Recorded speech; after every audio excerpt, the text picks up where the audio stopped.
They sent us down to clean up their mistake. We cleaned up everything. The work order said sub-level 9. It said nothing about the bodies. Vince Korvac had been doing maintenance on alien installations for 11 years, and in 11 years he had learned two things that no orientation packet ever covered. First, that the Vareth built their underground facilities with the same contemptuous disregard for human ergonomics that they brought to everything else in their business dealings, which meant every access corridor was 3 centimeters too narrow at the shoulder, and every ladder rung was spaced for a Varath's long stride, which meant 11 years of barked shins and bruised elbows. Second, that when a Vareth facility manager told you the sublevels were clean and cleared and ready for your crew to begin salvage operations, you should nod politely, collect your hazard forms, and then assume the opposite was true on all counts. He stood at the top of the access shaft on sublevel 3 and looked down. The light from his helmet lamp caught the first 4 rungs, and then died in the dark below. The shaft smelled of something biological and wrong, not the clean chemical bite of standard Vareth coolant systems, not the dry metallic tang of their power conduits, but something older and wetter and organic, in a way that made the back of his throat close. Beautiful, said Otis, appearing at his left shoulder. Otis Fenn was the only person Vince had ever worked with who could say a single word in pack.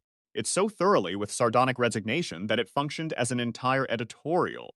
He was a big man, broader than Vince by a full handspan, with hands that looked like they had been cast from industrial-grade polymer, and he had the particular quality of stillness that people develop when they have spent enough years in genuinely dangerous situations to stop performing danger and simply inhabit it. Tell me again what the work order says, Vince said. Otis pulled the datapad from his vest pocket and read without looking at it. Routine salvage retrieval, sublevels 4 through 9. All research materials cataloged, bagged, and brought to surface for transfer. Varath Property Management Division estimates 8 hours. 4-person crew sufficient. 4-person crew sufficient, Vince repeated. That's what it says. And the smell? The work order does not address the smell. Vince scratched the side of his jaw, where his beard had grown out to the length that the Varath facility supervisors always commented on. They found human facial hair unsettling in a way they never fully articulated, but made clear through the frequency with which they mentioned it. He'd stopped shaving the day he'd figured that out, which told you something about Vince Korvac that was more accurate than anything in his personnel file. Get the crew, he said. Behind them, 3 of the 4 were already gearing up.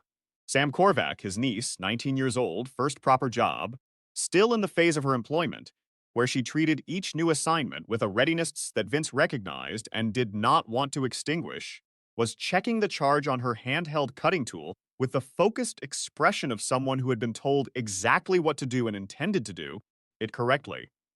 Callum Price, young, soft-featured, constitutionally unable to stop narrating his own reactions to things, was looking at the shaft opening and working through several preliminary observations about how much he didn't want to go down it.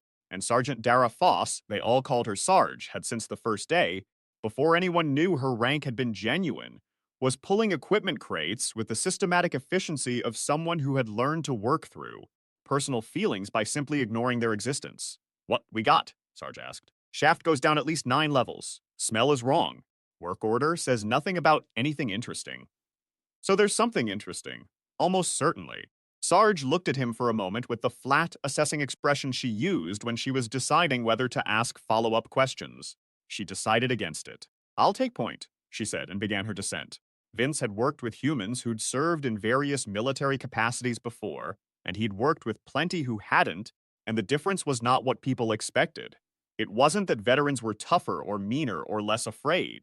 It was that they had internalized a specific relationship with fear that civilians sometimes spent their whole lives trying to articulate. The understanding that fear was information and not instruction. Sarge felt it, he'd seen her feel it, and moved through it the way you move, through weather, acknowledging its presence without letting it decide your direction. He followed her down. The Varath had built Sublevel 4 as a research annex. That much was visible in the remnants of equipment that hadn't yet been stripped. Long processing benches of the silvery gray composite the Varath used for laboratory surfaces. Overhead light strips now cold and dark.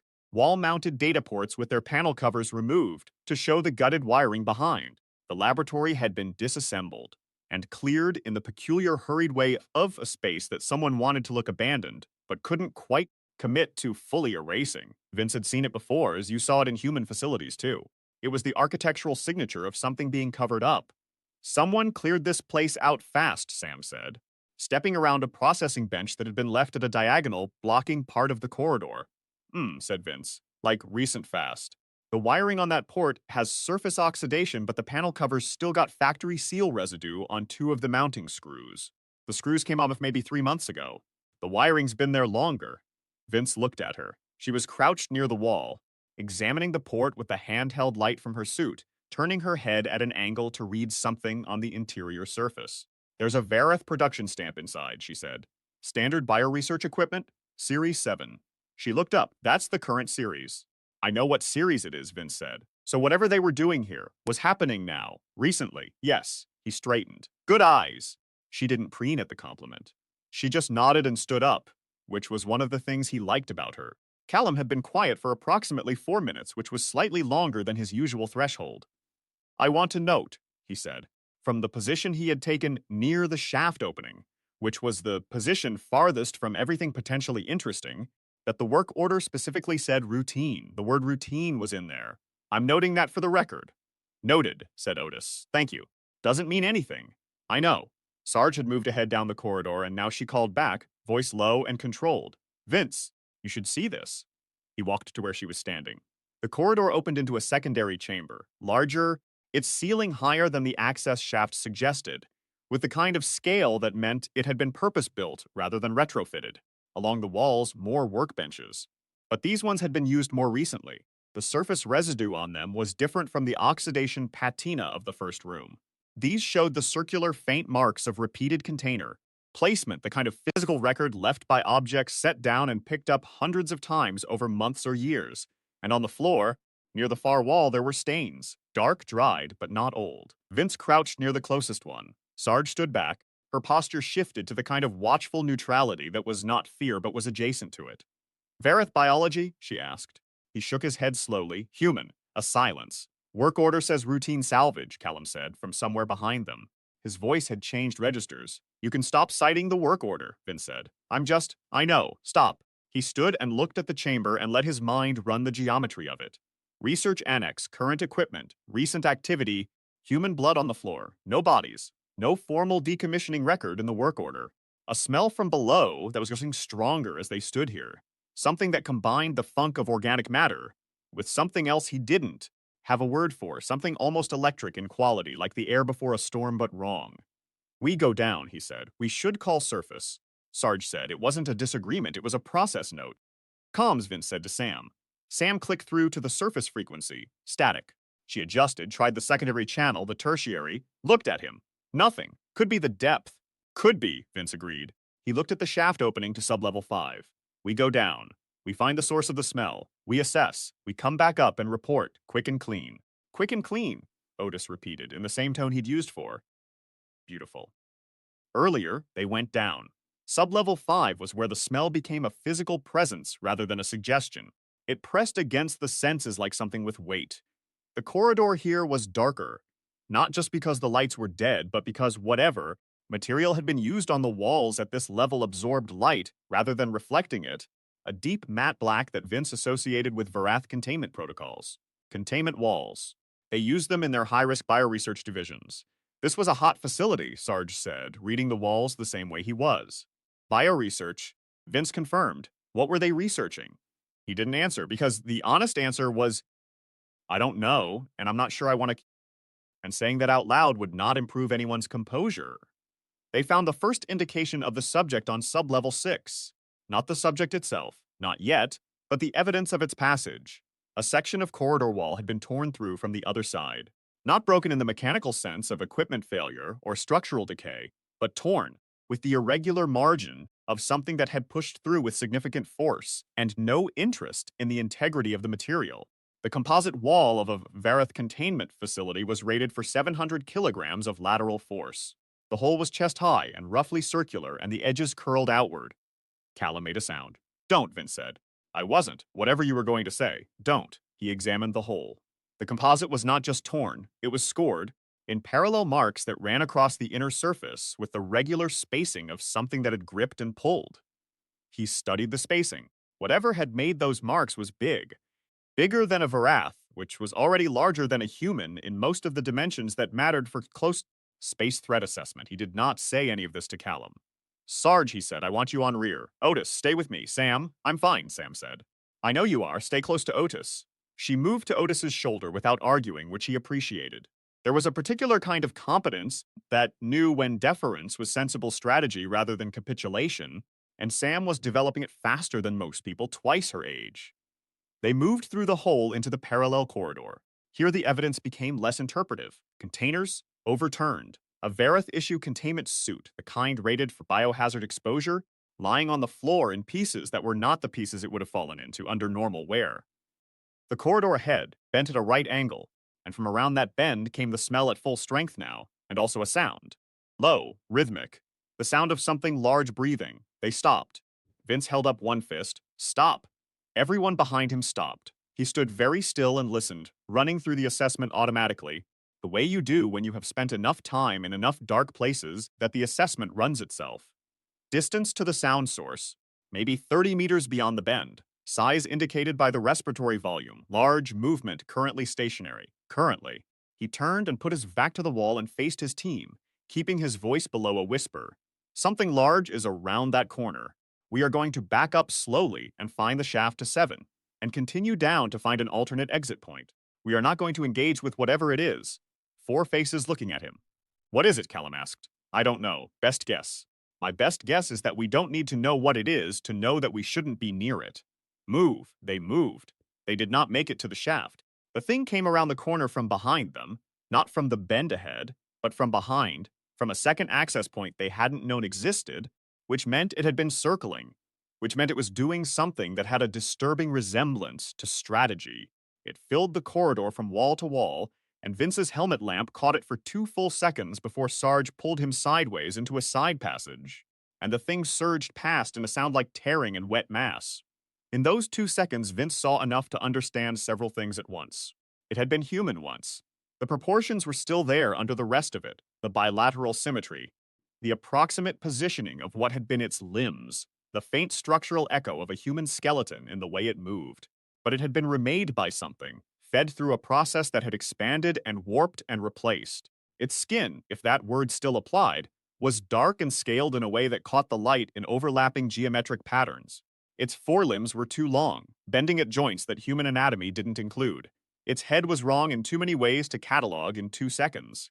And it was fast. The side passage they'd been pulled into was narrow and dark, and Sarge was already moving through it with the controlled urgency of someone who knows the difference between running in panic and moving with purpose. Vince followed, hearing behind them the impact of the thing in the main corridor, the crash of it hitting a wall and rebounding, the sound of its orientation. That was the word that came to him. Orientation. Because the sound it made was methodical in a way that animal sounds usually weren't. It was figuring out where they'd gone. The side passage opened into a wider space, a maintenance hub, by the look of it, with conduit runs along the ceiling and junction boxes on the walls, and a central control panel that was dead but intact. Otis was already at the panel, pulling the cover off with the unsentimental efficiency of someone who treats all obstacles as engineering problems. Sam was beside him. Power's cut, but the junction hardware is still live. There's residual charge in the emergency backup cells. How much? Otis asked. Enough for some things. Callum was pressed against the far wall, breathing hard but controlled. Better than Vince had expected, honestly. Sarge was at the passage entrance, monitoring the sound from the corridor. It's moving, she said, systematic. Checking each branching point in order. Which means it'll find this one, Vince said. In about 4 minutes. Then we have 4 minutes. He looked at Sam and Otis. What have we got?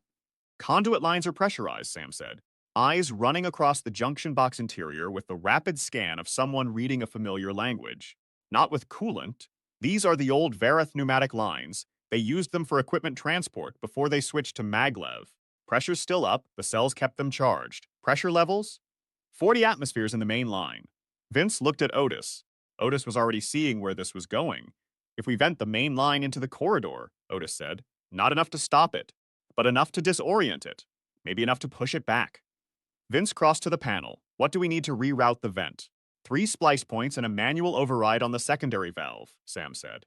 She had her cutting tool out and was already moving to the first junction point before he'd finished asking. Give me 90 seconds. He gave her 90 seconds. She used 85 of them. When the main line vent blew, it was not subtle.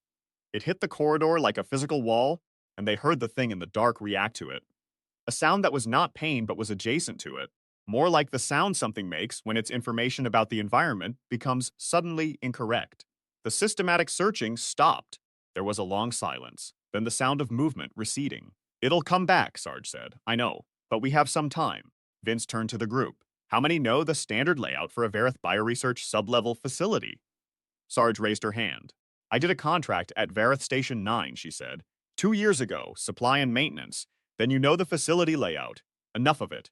Where's the emergency ascent shaft? The one they build in for biohazard evacuation, separate from the main shafts, she thought. It won't be on the primary corridors. They put those on the perimeter walls, external facing, to keep them clear of the central research zones in case of contamination event. She looked up, running something through her memory. If this matches the Station 9 layout, we want the northeast perimeter wall. Sublevel access is through the maintenance corridors, which we're already in, Sam said. Yes, then let's go. Vince picked up a length of conduit pipe that had come loose in the pressure vent, hefted it. Not much, but something to hold. He noted that Otis had done the same without being asked, had already wrapped one end of his pipe with a section of wiring insulation for grip. Northeast, Vince said. They moved. What no one had said aloud yet, and what Vince was carrying behind his sternum with the careful weight of something that needed to be thought about, but not acted on yet, was the obvious question, where had it come from? He'd known facilities like this one. He'd worked maintenance on 3 Varath research installations over his career, and he'd heard the stories that circulated in the maintenance and salvage community, the stories that weren't in any official briefing materials, and were never confirmed by anyone who had a name badge and a title, but that passed within the crews who did the actual physical work in the sublevels, passed quietly in break rooms and loading docks and the back of transit shuttles at the end of long shifts. Stories about what the Varath research divisions were actually working on in the deep sublevels of their off-world installations, about what they were doing with human subjects. The Varath were not cruel in the way that word usually meant. They didn't hurt things for pleasure or out of malice in any form that a human therapist would recognize. They hurt things with the calm instrumentality of a species that had organized its entire civilization around the efficient extraction of what it needed from whatever was available, and had been doing it long enough that the ethics of it had calcified from practice into philosophy. They did not see humans as lesser, they saw humans as useful. Which was, in some ways, worse, because being seen as lesser at least implied that you registered as a category of thing that deserved moral consideration, even if the consideration was negative. Human test subjects were useful. Human physiologies responded to Varath bioresearch serums in ways that produced faster, more documentable results than Varath physiologies. And humans were available, in large numbers, often desperate, often in situations where a Varath corporate contract offering money in exchange for a few days of medical participation looked like a solution rather than a trap. Dr. Nathaniel Leach had not been a test subject in the usual sense. Vince was piecing this together from the evidence of the facility around him as he moved through its corridors. The quality of the research, equipment, the scale of the containment sections, the nature of the compounds he'd seen in the partial inventory on one of the unlocked data panels in the 6th level lab. Leach had been the researcher. Human, working for Varath funding, working on a Varath research agenda with Varath tools, occupying that particular moral bracket of the person who has convinced themselves that the quality of the work justifies the context of it. And then something had gone wrong. And then someone had decided that the fastest way to test whether it could be fixed was to use the researcher himself as the subject. The thing in the corridors was what that decision had produced. Vince thought about Dr. Nathaniel Leach. He thought about what the man had been before, whatever he had been.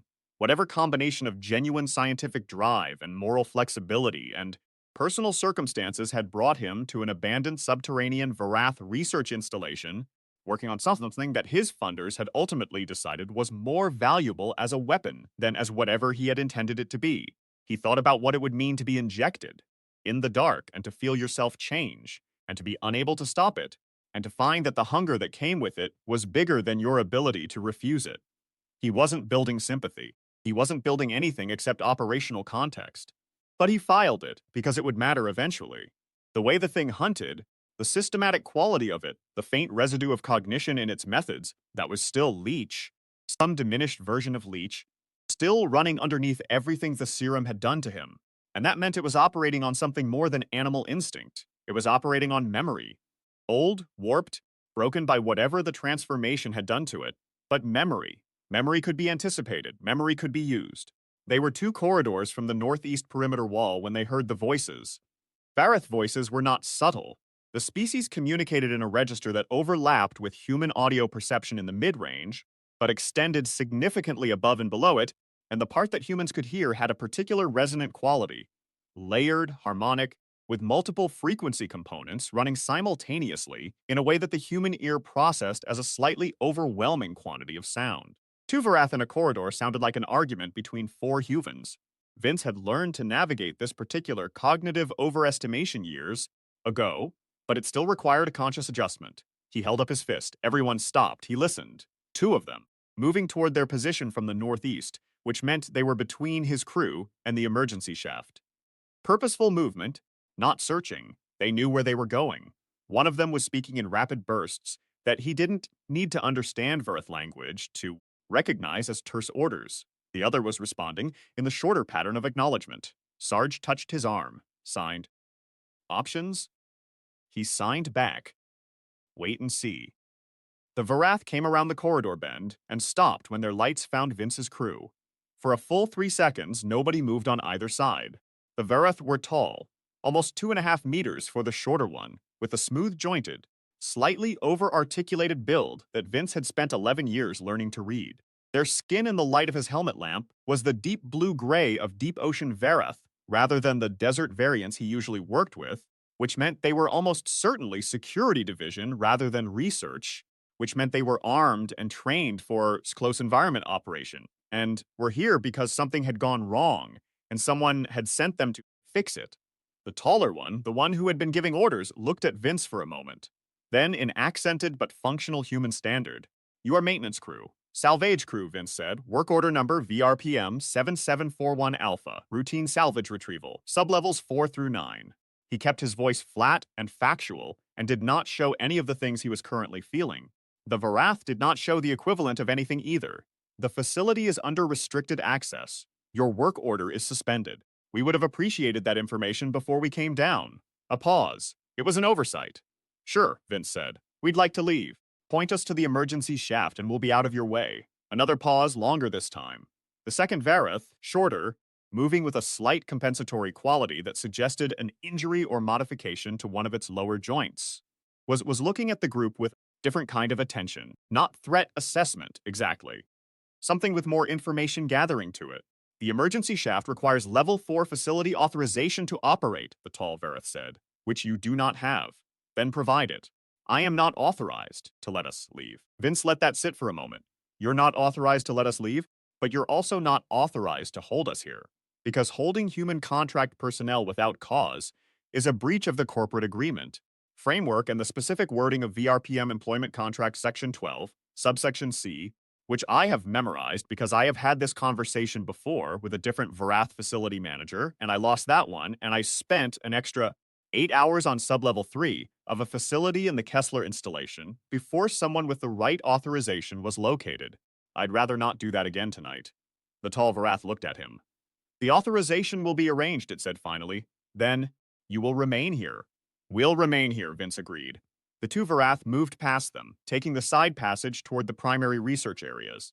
Vince watched until the light from their equipment was gone. Then he turned to his crew. Sam was looking at him with an expression that walked the line between admiration and skepticism. "Section 12, subsection C, made it up. You made it up, entirely. But they don't know the human contract framework any better than I know Varath corporate law, and that cut both ways." He turned to Sarge. "How long to the shaft?" 2 minutes if we move now. Then we move now." What he did not say, what he turned over in his mind as they moved, was that the Varath hadn't seemed surprised to find them. They'd been surprised to encounter humans here, yes, but not surprised in the way you'd be surprised to find people somewhere they had no business being.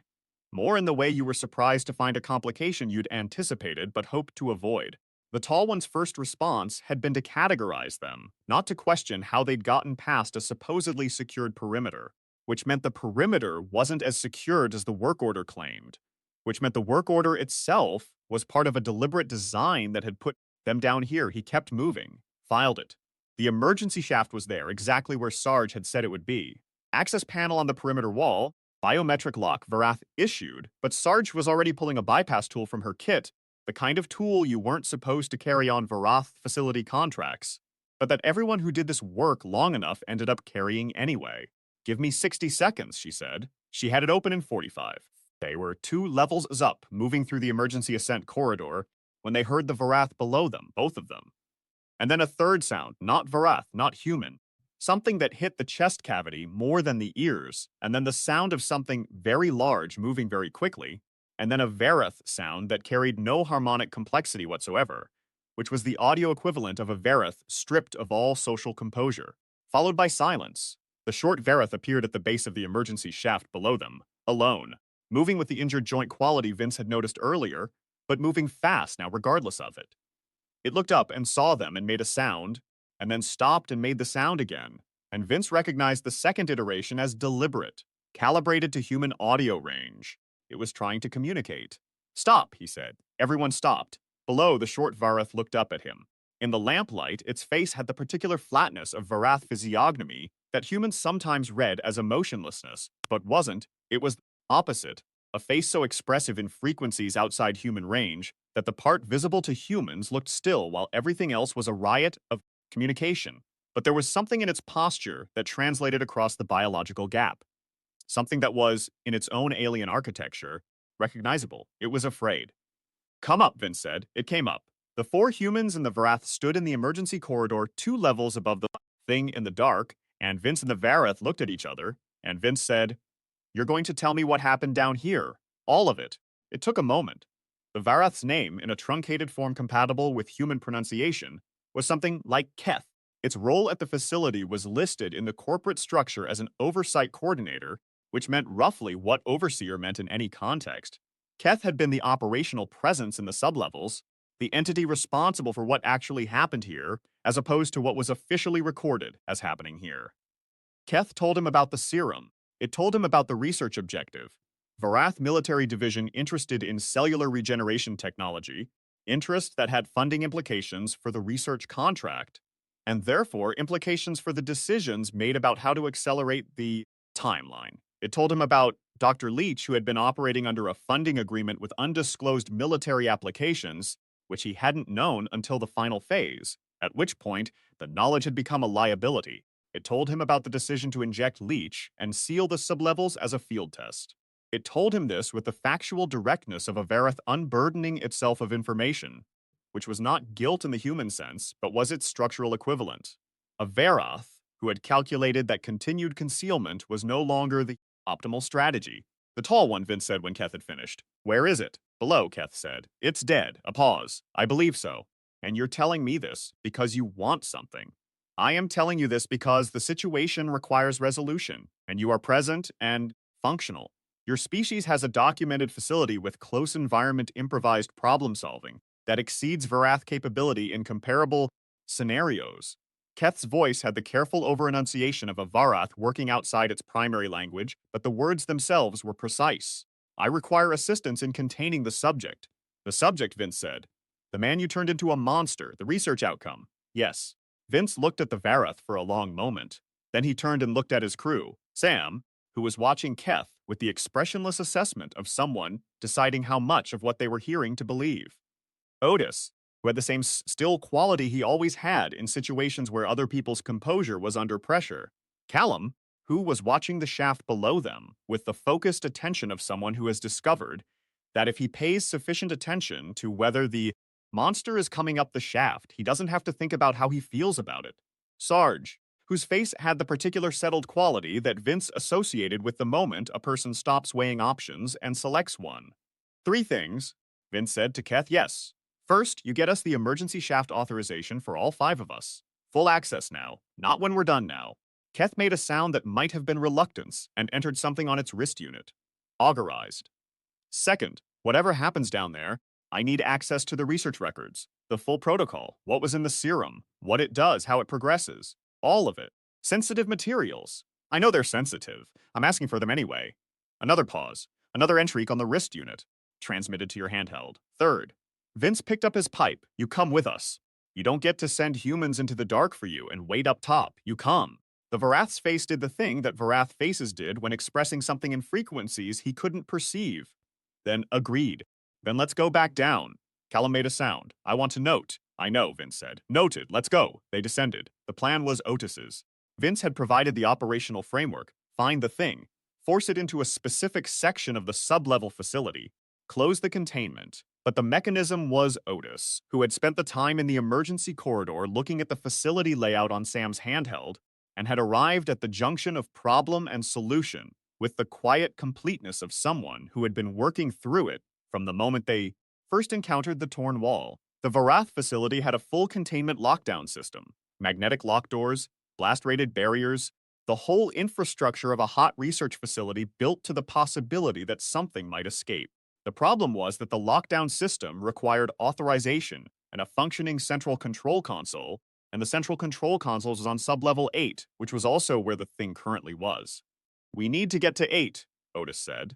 Get the console running, and initiate lockdown from there. Force it into Section D, which is the deepest containment chamber and the one with the heaviest blast doors. To do that, we pass through whatever ground it's already covered, Sarge said. Yes. Any chance of drawing it the other way while some of us get to the console? Maybe. Otis looked at Keth. The serum. It's an adaptive regeneration compound, right? The subject assimilates biology from what it consumes. Keth looked at him. In simplified terms, yes, so it's driven by hunger, a continuous assimilation imperative. Partly. The compound also has a secondary function. It enhances and expands the cellular memory of threats encountered. The subject does not simply react to stimuli. It accumulates and processes them. Learns, Sam said, in a functional sense. Which is why it was doing the systematic sweep, Vince said. It wasn't hunting by smell or sound. It was running a learned search pattern. Yes, each time it encounters resistance, it incorporates the tactical information and adjusts. Vince thought about this. What did you try before? High-intensity light, directed sonic disruption, Varith nerve agent dispersal, a pause. It adapted to each in sequence within minutes of initial exposure, adapted as in, its biology modified to filter or absorb each stimulus. The cellular regeneration component acts as a continuous adaptive layer. What affects it once rarely affects it again. But the pneumatic vent disrupted it, Sam said. Earlier, when we blew the pressure line, Keth turned to her. Physical pressure rather than energetic disruption. The serum's adaptive function modifies cellular biology in response to chemical and energetic stimuli, but the physical pressure response requires time. Significant physical force can still hurt it, Sarge said, temporarily. Temporarily, yes. Then we need to hit it with things it hasn't been hit with yet, Otis said, which means we're looking for combinations it hasn't encountered. And we need to do it fast enough that it can't adapt before we get the doors closed, Vince added. Callum had been quiet for an unusual stretch of time. The coolant lines, he said. Everyone looked at him. He was looking at the ceiling, at the conduit runs visible overhead. If the pneumatic lines are still pressurized, the coolant lines might be too. The Varath use cryogenic coolant in their bioresearch facilities. It's on the standard equipment list for this type of installation. If we can access the coolant lines from the sublevel 8 maintenance corridor, we can vent them directly. Not into the corridor, into the containment chamber itself. Force it in there first, then flood the chamber with cryogenic coolant. Biological systems are generally cold-sensitive even with rapid cellular adaptation, Sam said, working through it. Because cold doesn't interact with the cellular machinery directly, it slows down the chemistry that runs the adaptation. By the time it adapts, the temperature's already lethal. That's a theory, Sarge said.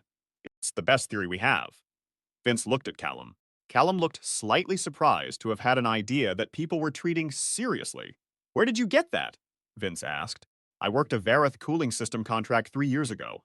Kessler 9 installation, Northern Sector. He paused. I've spent most of my career being the person who notices the cooling systems. I figured it was time to be useful about it. You've been useful, Vince said. You just didn't know it was that kind of useful. He turned to the group. Here's how we do this. The approach to sublevel 8 required moving through the western corridor, which was the longest route to the central hub, but the one with the highest number of closed blast doors. Each one a potential bottleneck for the thing and a partial buffer for them. Keth moved with them, and Vince noted that the Varath moved well in confined spaces, better than he'd expected. The security division training apparently included close environment navigation, and Keth's injured joint was less a limitation on speed than it had first appeared. Mora compensated asymmetry in its gait. He found himself revising his assessment of Keth as they moved, not forgiving it, not excusing the thing that had happened here, the things that had clearly happened in this facility under its oversight, but revising. The Varath who had been following orders at the Kessler installation, at Station 9, at every other facility where humans had gone down into sublevels and encountered things that shouldn't be encountered, those weren't abstractions. They were specific entities, each one making specific calculations within a specific institutional structure, each one choosing what to optimize for and what to write off. Keth had made those calculations, was still making them, probably, but it had come back down into the dark. That counted for something. They reached the sublevel 8 maintenance access without encountering the thing. The corridor was dark and the smell was overwhelming here. Not just the organic electric note he'd been tracking since sublevel 5, but something beneath it. Something that might have been burnt chemical, and might have been fear, and probably was both. The central control console was in the hub chamber at the corridor's center, accessible through a security door that Keth opened with its wrist unit. The console was intact, powered down but intact. Sam had it running in 7 minutes. Otis was at the maintenance access for the coolant lines, which were exactly where Callum had predicted they would be. The Kessler 9 installation layout had the same bones as this one, which made sense because the Varath built their research facilities on modular templates and only varied the surface-level components. The deep infrastructure was always the same. It was one of the things that made them predictable. It was one of the things that made them, in ways they didn't fully appreciate, vulnerable. Coolant pressure is nominal, Otis said. Lines are live. I can route them to the Section D chamber from here. It needs to be in the chamber first, Sarge said. Yes. How do we get it in there? Vince had been thinking about this since Callum's suggestion. Keth, he said. The Varath looked at him. You said it responds to threat assessment. It learns from encounters with things that hurt it, incorporates tactical information. Yes. Which means it has a record of everything that's been used against it. Everything the facility security protocols threw at it before we got here. Yes. Does it remember where the stimuli came from? A pause. I believe so. The cellular memory component appears to encode spatial as well as tactical data, so it has a map of every location where it was threatened. It would appear so. Then it has a threat association with the security division, with Verith security forces, with you specifically, if you were part of the response operation. Keth made the face frequency expression again. I was present during the initial containment attempts. Yes. Then you're the bait, Vince said. The Varath was quiet for a long moment. I am significantly less durable than the standard security response configuration. I know, but we'll be behind you. We'll keep it focused forward. This relies on the assumption that I can reach Section D before the subject overtakes me. Yes, Vince agreed. It does rely on that. Another silence. I will require the full authorization transmission to be sent to your crew's devices before I proceed, in the event that I do not reach the chamber. Already done, Sam said, looking at her handheld. Transmitted. We have full facility authorization on all devices. Then, said Keth, with the quality of a decision that had been made rather than merely stated, I will be the bait. It was not a heroic moment. It was a transaction, Keth accepting a risk because the math of the situation made it the most efficient choice, and because the alternative was worse, and because something in the Varath's calculation had apparently included the factor of the 5 humans standing in the hub chamber who hadn't asked to be here. Vince didn't dress it up as more than it was, but he also didn't dress it down. Section D is the easternmost chamber, northwest access from the main corridor, Keth said. I will take the central passage. We'll be parallel in the maintenance corridor. The moment you're past the threshold, you say so, and we hit the blast doors. And then the coolant. And then the coolant. Keth turned and walked to the security door and opened it, stopped for a moment facing the dark corridor. Your species, it said, not turning back. Vince waited. Your species has an unusual relationship with situations like this one, still not turning. I have reviewed considerable documentation about human responses to containment failure scenarios. The Varath analysis consistently models you as high variance, unpredictable distribution of outcomes, with a significant tail of extreme performance in adverse conditions. High variance, Vince said. That's one way to put it. The analysis notes that this is connected to something in human psychology that Varath models consistently fail to capture accurately. A willingness to. It paused, as if finding words. To not compute the probability of success before committing to action. We call it stubbornness, Vince said, or stupidity, depending on how it goes. Tonight I hope it is the first. So do I, Vince said, and meant it. Keth walked into the corridor. They moved.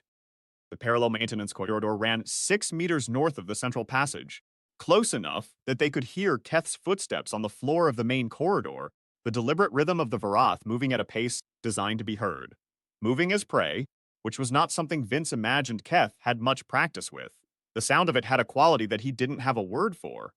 Not brave, exactly, because brave implied something being overcome, more like the particular resolve of a thing that has decided and is now simply doing. He heard the other sound start approximately 30 seconds later. It came from the eastern end of the main corridor, which put it between Keth and Section D, which was wrong. Not the direction they'd planned for. The thing had been waiting in Section D already, or had circled through some route they hadn't modeled, or had, and this was the possibility that sat worst with Vince, anticipated this specific approach based on its accumulated tactical mapping of the facility. It had learned, it had mapped, and it had calculated. Change, Vince said quietly. It's ahead of Keth, not behind. Section D is already compromised. Then we need another chamber, Sarja said. Section B, Sam said, pulling up the layout on her handheld. It's the secondary containment. Not as heavy as D, but it's rated. And it's behind us. It's between here and the central hub, which means it's on our side of the thing, Sarge said. Yes, we can't use Keth as bait toward B. The thing will pass through us to get there. No, Vince said. He was looking at the layout, thinking fast. We don't need to move the thing. We need to move us. All of us into Section B, seal it from the inside, vent the coolant into the main corridor, and let the thing come to us. Section B's blast doors from the inside, Otis said. Can they hold it? They held the facility's previous containment attempts. At least long enough. Long enough for what? For the coolant to do its job. Vince looked at him. The thing can adapt, but it can't adapt to what it hasn't encountered yet. It's never been in sub-zero cryogenic coolant.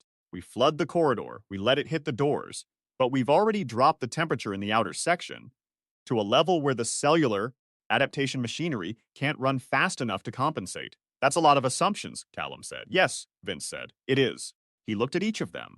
But consider the following. We are maintenance workers in an alien facility with a Varath who is currently being stalked through a dark corridor, trying to contain something that shouldn't exist. We have been doing this on assumptions since sub-level 3, he paused. What's the alternative? Nobody answered. Then let's move. They moved to Section B through the maintenance corridors, moving fast, Otis pulling the coolant line access along with them.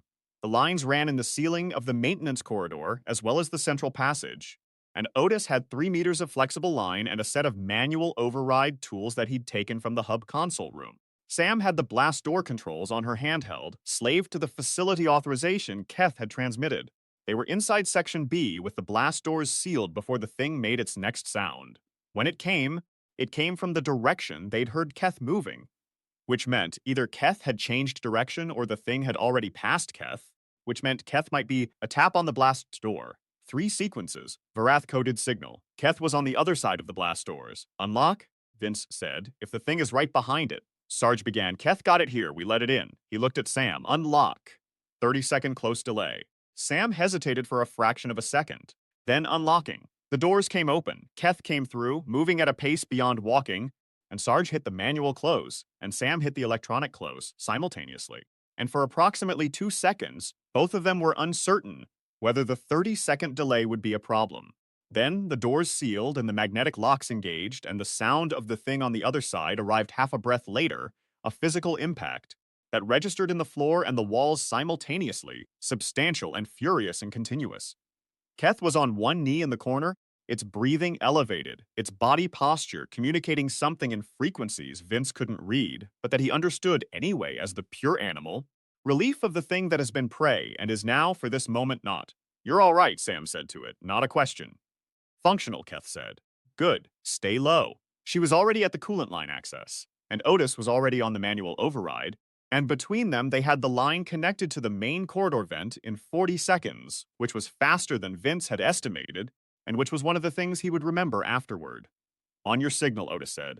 The thing hit the blast door again, twice, 3 times, each impact heavier than the last. The door held. These were blast-rated, containment grade, the same doors that had survived the facility's previous response attempts. But the impacts had a quality of building purpose that made the floor vibrate. Now, Vince said. Otis opened the main valve. Cryogenic coolant into the sealed outer corridor, vented from a pressurized line, rated for the kind of biological safety margins that Verith engineers built into everything connected to their research sublevels. It hit the corridor temperature in a physical cascade. They could hear it, a rushing sound like sudden weather, and under it the way the thing's impacts on the door changed as the cold arrived. The first change was in speed. The relentless rhythmic assault on the blast door became irregular, then intermittent, then sequential with pauses that grew longer as the temperature dropped. The second change was in weight. The impacts became lighter, not because the thing was getting smaller or weaker in any conventional sense, but because the cold was doing what Sam had theorized, slowing the chemistry that ran the adaptive machinery, dropping the cellular regeneration function below the threshold where it could maintain the biomass the serum had built. It's working, Callum said, not in the disbelieving voice he'd used earlier, but in the voice of someone who made a suggestion and is watching it become reality, and is slightly unbalanced by this because it has never happened to him before. Keep it on, Vince said. They kept it on. The impacts stopped 14 minutes into the coolant flood. Not gradually. They stopped, and then there was silence. And then Otis looked at the pressure gauge on the coolant line and reported that the corridor temperature had passed below -60°C. That's definitive for standard biological systems, Sam said. Even heavily modified ones. Even adaptive ones, Keth said from its corner. At that temperature, the cellular repair processes cannot sustain adequate enzymatic function. The serum requires continuous metabolic input to operate. Meaning, Keth said, that the cellular regeneration compound has deactivated. The subject is no longer viable. A silence. Vince set his pipe down against the wall. He felt something he didn't try to name. Not triumph. Nothing that tidy. Something in the register of the feeling you get when a situation has resolved itself into a shape you can step out of, after long enough in its grip that the stepping out feels strange. He looked at his crew. Sam, who was running numbers on her handheld, with the quiet focus of someone processing everything through the language of data, because it was the language she trusted. Otis, who was closing the coolant line override with the same methodical care he'd brought to opening it, treating the end of the crisis with the same professionalism as its middle because that was how Otis treated everything. Sarge, who was sitting on the floor with her back against the wall and her eyes closed, and who was not sleeping but was doing the thing she did when she needed to let the body catch up with everything the mind had already processed. Callum, who was looking at the blast door with the expression of someone who has survived a thing they hadn't planned on surviving, and is still computing what that means. Good work, Vince said to all of them. It was not a speech. It was not the kind of statement that was meant to encapsulate something or deliver meaning. It was just the true thing, said plainly, which was how Vince preferred to say the true things. The doors, Sam said, not looking up from her handheld. Once the corridor temperature stabilizes to a safe level, we should verify, make sure. We verify, he agreed. We document everything. We document what was in this facility, what the research was, what they did to leach, all of it. He looked at Keth. And you're going to help us document it. The Varath looked back at him. This documentation will have significant implications for Varath corporate operations in this sector. I know. The research division will dispute the characterization of events. I know. You are aware that your corporate standing as a Vareth maintenance contractor, Keth, Vince said. The Vareth stopped. In 11 years of maintenance contracts, I have gone into a lot of dark sublevels. I've cleaned up a lot of things that other people made and didn't want to deal with afterward. I have been told that documentation had implications, that records were sensitive, that certain characterizations were disputed. He paused. Tonight, 5 of us went down into a facility because your work order put us there. A man is dead down there because your organization decided his usefulness was more important than his consent. We were nearly killed by the outcome of that decision. He picked up the pipe, not as a weapon, just as a thing to hold while he spoke. You are going to help us document this. Not because I'm threatening you. Not because I have leverage over you. Because you came back down into the dark when you didn't have to. That counts for something. And because the part of you that decided to come back down is the same part that knows this needs to be recorded. Keth was quiet for a long time. Yes, it said. Then let's go get the records. The corridor temperature took 40 minutes to stabilize to a safe access level.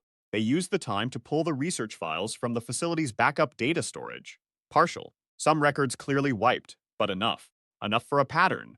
Enough for names and dates and compound specifications and subject intake records that read like inventory management and should have read like something else.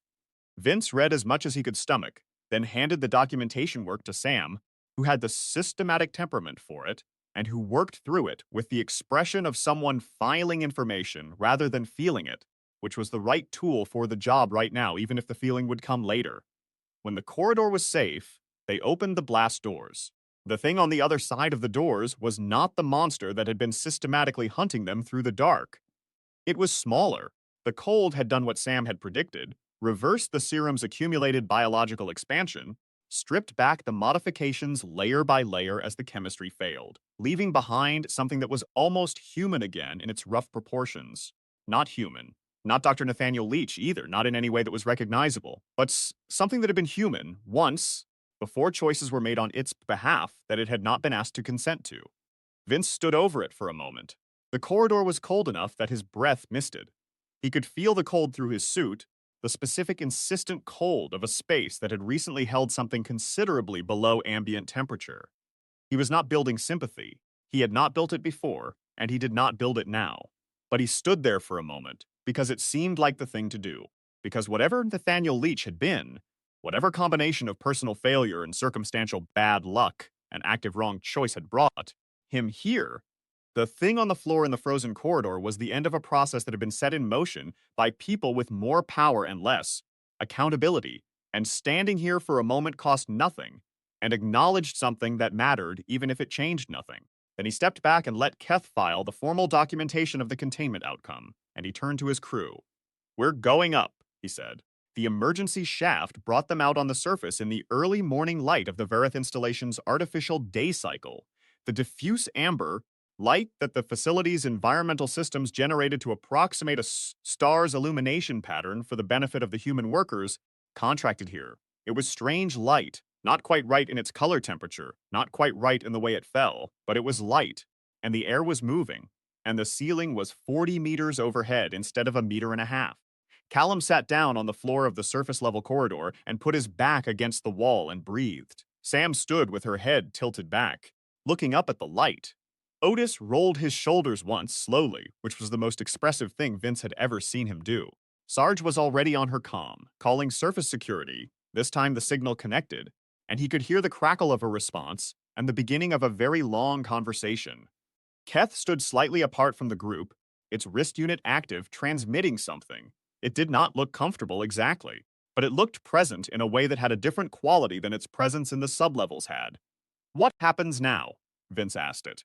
"A review process will be initiated. The research files will be audited.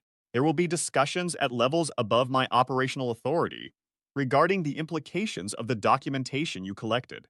And the people who authorized what happened to Leach, the authorization chain will be examined. That's not an answer." "No," Keth agreed. "It is not."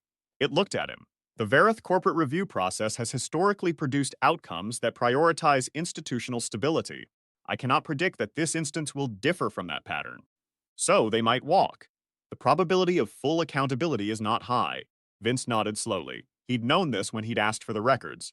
Known it and asked for them anyway, because documentation existed independently of what any given review process chose to do with it. Records lived longer than processes. The Varath might bury this for a decade, 2 decades, but it would be recorded, and recorded things had a way of finding their way to places where they became useful at exactly the moments when the people who had worked to keep them buried were most confident that they had succeeded. "File it," he said. "All of it. Every record we pulled. I want copies on every external data relay we can reach before we leave this installation." "That will exceed your authorization level," Keth said. "I know."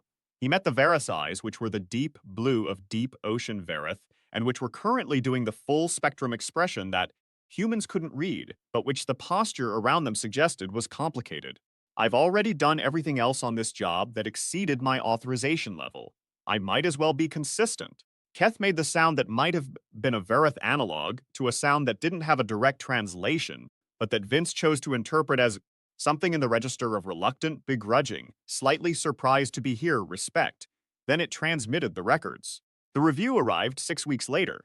Vince received a notification in his work account that a formal inquiry had been opened into the operational practices at the facility. The notification used careful Verith corporate language that conveyed the minimum possible information in the maximum possible number of words.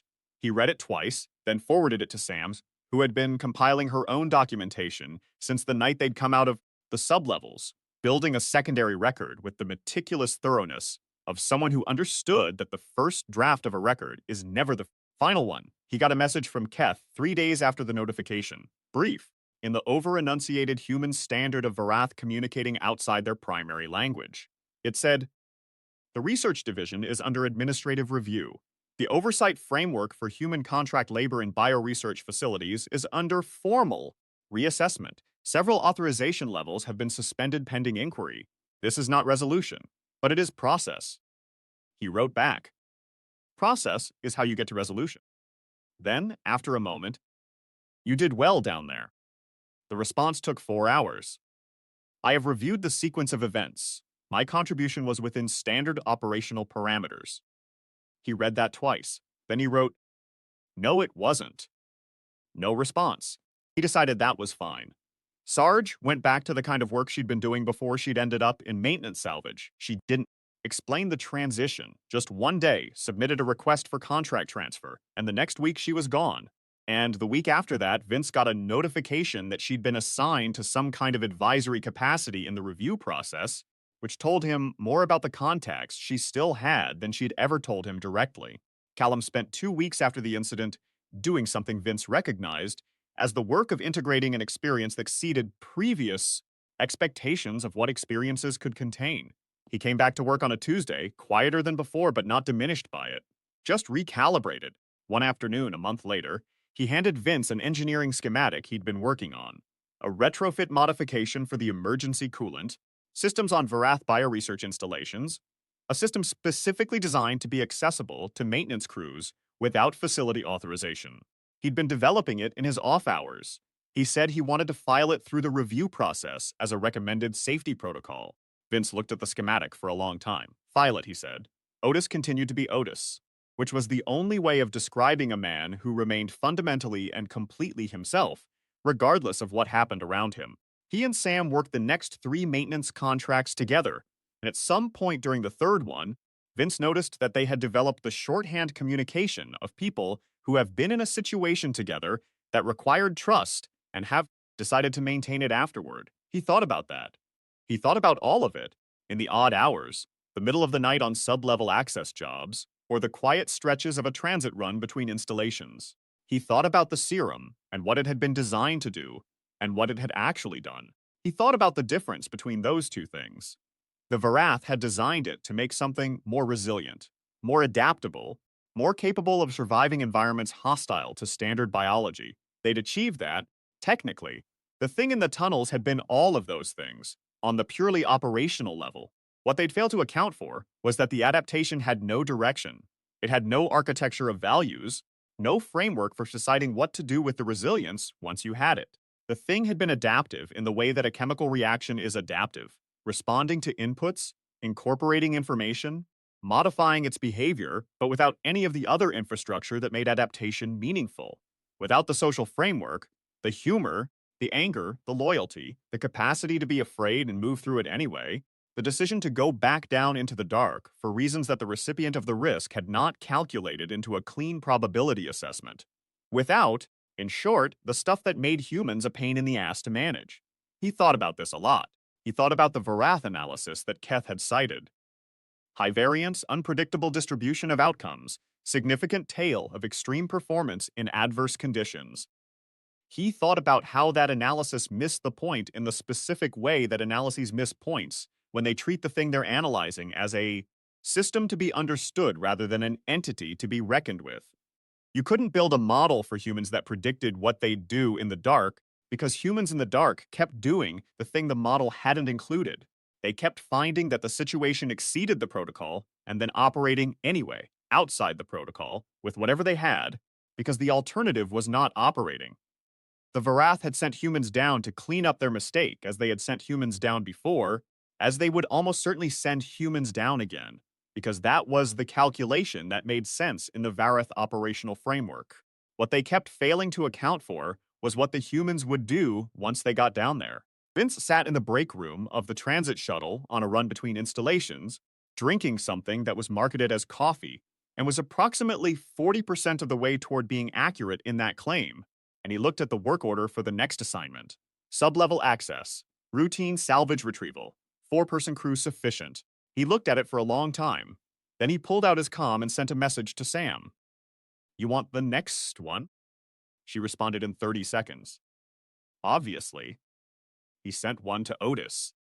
New job, sublevels. Send the address. Otis wrote back. He hesitated for a moment before the last one, then sent it to Callum. Job next week. Probably nothing interesting. A longer pause. Probably. Callum wrote back then. I'm in. Vince drank his coffee. Outside the transit shuttle's narrow viewport, the stars were thick and close, and the darkness between them was absolute. Somewhere in that darkness, on some sub-level of some installation he'd never been to and might never go to, something was waiting in the corridors for the next maintenance crew that someone decided was expendable enough to send down. He finished his coffee, put the cup down, picked up the work order. The work order said routine. He knew what that meant now, and he went anyway, which was maybe the most human thing about him, and maybe the most dangerous thing about his species, and which were, in the end, the same thing.